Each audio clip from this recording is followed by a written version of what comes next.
Om Shanti. Good morning. साकार मुरली 5 मार्च 2022। बाबा का मीठा मीठा लेटर हम मीठे मीठे बच्चों के मीठे मंथन के लिए अनुभव करें। आनंद के सागर शिव बाबा की आनंद भरी किरणें हमारे ऊपर पड़ रही हैं और मैं आत्मा आनंद मगन होती जा रही हूं, आनंद से भरपूर होती जा रही हूं। आज मीठे बाबा ने कहा, मीठे बच्चे, बाप से तुम्हें सुमत मिली। सुमत मतलब अच्छी मत, श्रेष्ठ मत। तो तुम्हारी बुद्धि का ताला खुला है। चेक करना है हमें कि हमारी बुद्धि का ताला अभी तक खुला कि नहीं खुला। बुद्धि का ताला खुलना मतलब क्या होता है? जो बाबा ने ज्ञान बताया वो अच्छी तरह से बैठा हमारे अंदर कि नहीं बैठा है? समझ में आया भगवान पढ़ाता है कि नहीं पढ़ाता है? कि ऐसे जो दुनिया में बातें हो रही हैं वही बातें हैं। हमारी बुद्धि का ताला खुला कि हम नर से नारायण बनने वाले हैं। बाबा कहते हैं इसलिए तुम्हारा कर्तव्य है सबको अपनी बुद्धि का सहयोग देना। बुद्धि का सहयोग हम कब दे पाएंगे? जब हमारी बुद्धि का ताला खुला होगा। ताला खुलना मतलब दूसरे को सुख के, शांति के प्रकंपन भेजना। बुद्धि का सहयोग कैसे देंगे दूसरे को? बुद्धि का सहयोग देना माना यहां से कहीं दूर बैठी हुई आत्मा को मन बुद्धि के द्वारा सकाश देना, उसको इमर्ज करना। अभी तो समय ऐसा आ गया कि कितनी आत्माएं परेशान है, दुखी है, शांत है। कौन बैठ करके 1 घंटा तुम्हारी बातें कोर्स की कौन सुनेगा? तो पहले तो उनको सकाश देना पड़ेगा, उनको उसके लिए रेडी करना पड़ेगा, तब वो आत्मा सुनने के लायक बनेगी। नहीं तो कौन सुनेगी? पहले बुद्धि का सहयोग देना है।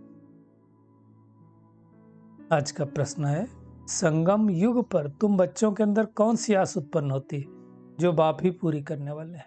बहुत अच्छी तरह से बाबा ने कहा, तुम बच्चों में स्वर्ग जाने की आस उत्पन्न होती है। कभी सोचा नहीं था, बाबा कहते हैं कि हम स्वर्ग में जाएंगे। कोई सोचा था? हम तो यही सोचते थे स्वर्ग में तो देवताएं रहते हैं और हम देवता तो हो ही नहीं सकते। हम देवी देवता कैसे बन सकते हैं? तो ये नई आस बाबा ने पूरी की हमें। अब बाबा ने अगर ये आस पूरी कर दी कि हम देवी देवता बन रहे हैं, हमारा पार्ट पक्का हो गया, निश्चय हो गया, तो फिर दूसरी कोई आस बची है क्या? अगर कोई दूसरी आस बची होगी तो ये वाली आस होते हुए भी वो खुशी अनुभव नहीं होगी। गायन भी है, प्राप्त नहीं कोई वस्तु देवताओं के खजाने में। जब सब कुछ मिलने वाला है, वैसे तो बाबा ने कई बार ही कहा कि प्राप्त नहीं कोई वस्तु ब्राह्मणों के खजाने में। वो जब निश्चय होगा कि हम देवी देवता बन रहे हैं, तब तो वो खुशी होगी। बाबा ने कहा ना, दुनिया छिलके खा रही है, अगर हम उसमें जा रहे हैं तो हम भी छिलके खा रहे हैं। तो हमें चेकिंग करना है, सूक्ष्म चेकिंग, माइन्यूट चेकिंग करना है कि हे आत्मन, तुम्हें क्या चाहिए?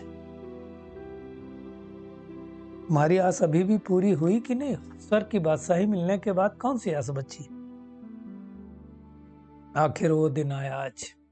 ये आज का गीत है। कौन सा दिन आया? जब निराकार परमपिता परमात्मा साकार ब्रह्मा के तन में आया और आकर के हमको ज्ञान दिया। सारे लोग तो उस भगवान को याद करते हैं। इसका मतलब सब कौन है? पिताएं हैं, भक्तियां हैं, जो दुखी हैं, परेशान हैं, शांत हैं। अब जिसको भगवान की वैया पतित पावन कहा जाता है, वो आया हुआ है। बच्चे जानते हैं क्या? जानते हैं कि हमने उस परमात्मा एक का हाथ पकड़ा है। आस्तिक से आस्तिक बने, चेक करें, हम नास्तिक से आस्तिक बने हैं। आस्तिक बनना क्या? आस्तिक बनना माना पूजा करना, घंटी बजाना, अगरबत्ती लगाना नहीं है। आस्तिक बनना बाबा जो है, जैसा है, उसको जानना, पहचानना और उसकी बताई गई मत पर चलना। भगत भी याद करते हैं उस भगवान को, परंतु हम भगत नहीं है ना, हम दिल से परमात्मा से मिलन मनाते हैं, उनके बच्चे हैं, उस रूप से याद करते हैं। दुनिया वाले भक्त लोग थोड़ी जानते हो पर बाप है हमारा, हमारा बाप है, पिता है।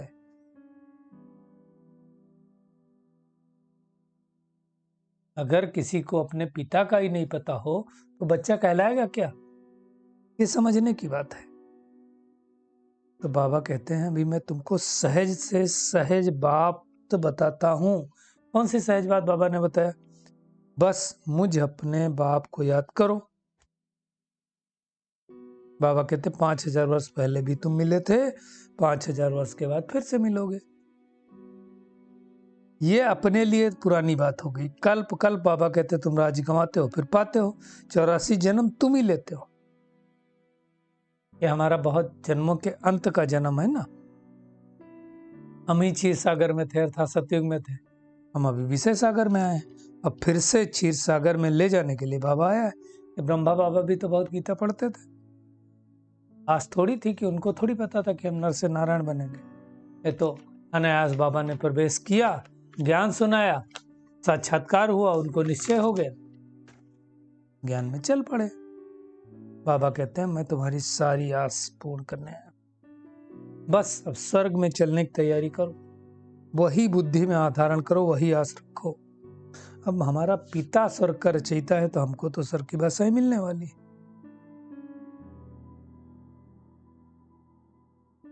गॉड फादर दुनिया वाले कहते हैं, परंतु वो कौन है ये जानते नहीं है। गाते रहते हैं भज राधे गोविंद, किसको भजें? कृष्ण का नाम ही गोविंद रख दिया। मुरली वाला भी कहते हैं उसको, गऊओं को चराने वाला कहते हैं। वास्तव में गऊओं को चराने वाला, मुरली सुनाने वाला तो एक परमात्मा है, निराकार। गायें कौन है? परमात्मा है। ह्यूमन गौ की बात हो रही है ना, तो मुख्य बात है बाबा देते हैं सुमत और रावण देता है कुमत। तो हमें सुमत पर चलना है। बाबा ने कहा अभी तुम बिल्कुल अच्छी तरह से जानते हो, कंट्रास्ट को समझते हो, सुमत क्या है और अच्छी मत क्या है, झूठी मत क्या है। तो मुख्य बात है बाबा कहते हैं तुम्हें कदम कदम पर सावधानी लेनी है। श्रीमत पर चलने में ही हमारा कल्याण है। भले कल्याण दिखाई देता हो लेकिन श्रीमत पर चलते रहेंगे तो कल्याण हो ही जाएगा। कुछ चेक करना है। बाबा कहते तुम्हारे अंदर बाप ने ही आस प्रकट की ना। क्या आस प्रकट करी? कि तुम भी लक्ष्मी नारायण जैसे बनोगे। ब्रह्मा के लिए कहते तब तो वो आस प्रकट की, तब तो हम ज्ञान में चल रहे हैं, नहीं तो कैसे चलते ज्ञान में। बाबा कहते बात भूलो मत, परंतु माया ऐसी है ना जो भुला देती है, कहां ना कहां उल्टा काम करा देती है। कोई उल्टा पुल्टा काम कर बैठेंगे तो फिर क्या होगा? हम नीचे गिर जाएंगे। इसलिए उल्टा पुल्टा काम नहीं करना है। बाबा से राय लेकर के बाबा के बताए गए रास्ते पर चलते रहना है। बाबा कहते हैं मैं तुमको सिखला देता हूं ज्ञान, उसके बाद न शिव बाबा रहेगा न बीके रहेंगे, ज्ञान सीखने वाले रहेंगे, ज्ञान प्राय लोप हो जाएगा। फिर कहां सुनेंगे? बाबा कहते हैं अभी मैं तुमको राजयोग सिखला रहा हूं, जब राजधानी पूरी हो जाएगी तो सारी दुनिया खलास हो जाएगी। और अब पूरी होने वाली, थोड़ा सा समय बचा है। चिंगारी तो लग ही चुकी है, कब भीषण ज्वाला बन जाएगी, देर थोड़ी लगती है। बाबा कहते हैं पांडवों ने राजधानी स्थापन की थी। देवताएं तो पावन दुनिया के मालिक थे और दैत्य पति तो दुनिया के मालिक। फिर इन्हों के आपस में लड़ाई कैसे हो सकती? दोनों तो एक दूसरे से मिल नहीं सकते। वास्तव में असुर और देवताओं की बात नहीं, आसुरी संस्कार और देवी संस्कार की बात। आसुरी संस्कार कहाँ? मेरे मन में। देवी संस्कार कहाँ? मेरे मन में। तो दोनों की लड़ाई। बाकी बाबा कहते पांडव कोई जुआ थोड़ी खेलते थे। बाबा क्या लड़ने व जुआ खेलने की कोई श्रीमत देगा? बाबा कहते पांडव कोई मूर्ख थे जो जुआ खेलते? बात इस पुरुषोत्तम संगम की ये समझना है।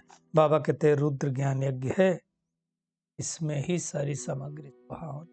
अबलाओं पर अत्याचार भी होते हैं, परंतु लास्ट समय आते आते सब छूट जाएंगे। पहले तो कितनी माताएं बहनें भाग के आई थी बड़े बड़े घरों की, किस लिए?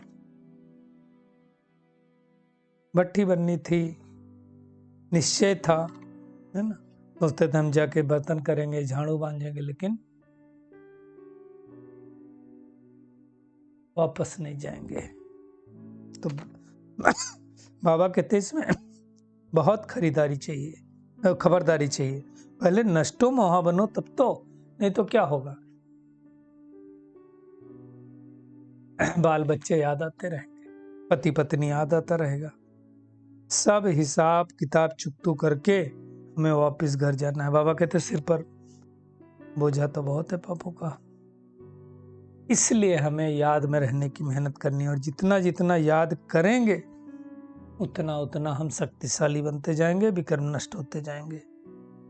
बाबा का डायरेक्शन है कि तुम अशरीरी बनो, क्योंकि हमको फाइनली कहाँ जाना? बाबा के पास जाना है ना। तो बाबा कहते हैं फिर मैं तुमको स्वर्ग भेज दूंगा।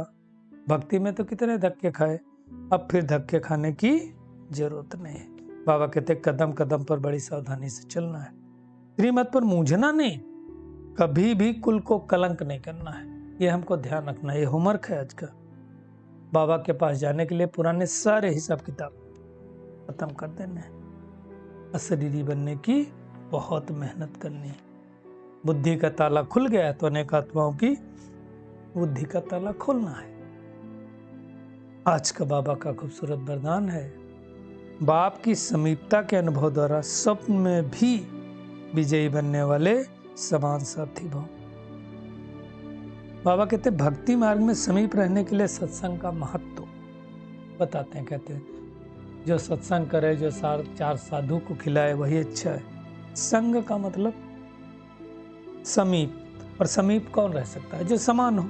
आज दुनिया में भी वही है, जो संकल्प में भी सदा साथ रहते हो, इतने विजयी होते हैं। उनके ऊपर स्वप्न मात्र भी मायावार नहीं कर सकती है। सदा मायाजीत अर्थात सदा बाप के समीप संग में रहने वाले। बाबा कहते कोई की ताकत नहीं जो बाप के संग से अलग कर सके। हमें अपनी चेकिंग करनी है, क्या मैं आत्मा इतनी परमात्मा के संग में जुड़ी हुई हूं कि कोई अलग ना कर सके? स्लोगन है सदा निर्विघ्न रहना और सर्व को निर्विघ्न बनाना, यही यथार्थ सेवा है। बनाएंगे तो तब जब निर्विघ्न होंगे हम, और निर्विघ्न होंगे कब? श्रीमत पर चलेंगे तब। श्रीमत पर चलेंगे कब? बाबा को याद करेंगे जब। फिर दादी की पुरानी डायरियों से बहुत अच्छी अच्छी बातें हैं। बाबा कहते हैं अपने निश्चय में स्थित हो, अपनी कल पहले वाली नींद को बनाना है। कई लोग कहते हैं कि हमारे भाग्य में है ही नहीं, तो निश्चय ये रखना है कि मेरे भाग्य में नींद है, और पुरुषार्थ करके अपनी प्रारब्ध बनानी। ऐसा नहीं है कि पुरुषार्थ में होगा तो हो जाएगा, नहीं, बनी हुई को वापस बनाना है। जैसे हमारे अगर ड्रामा में है, प्रारब्ध में है कि हम ये पढ़ाई पढ़ करके इंजीनियर डॉक्टर बनेंगे, लेकिन उसके लिए पढ़ाई तो पढ़नी पड़ती है ना। इसी प्रकार से इसको समझना है। चलिए परमात्मा किरणों के नीचे बैठ जाते और अनुभव करते हैं, मैं हर कदम पर परमात्मा की श्रीमत पर चलने वाली श्रेष्ठ आत्मा हूं।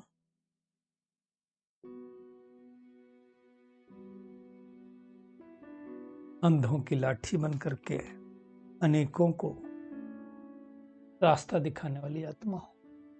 अनेकों की बुद्धि का ताला खोल देने वाली आत्मा हूं। अनेकों को बुद्धि का सहयोग देने वाली आत्मा हूं। पुराने हिसाब किताब सब कुछ चुकतू कर अशरीरी बनने वाली आत्मा हूं। बाबा की समीपता का हर पल हर क्षण अनुभव कर बाप समान साथी बनने वाला। तो आज सारा दिन इसी स्मृति में रहेंगे कि बाबा हमारे साथ है, सम्मुख है। शुक्रिया मीठे प्यारे बाप दादा सभी का इस मीठे मंथन के लिए। ओम शांति।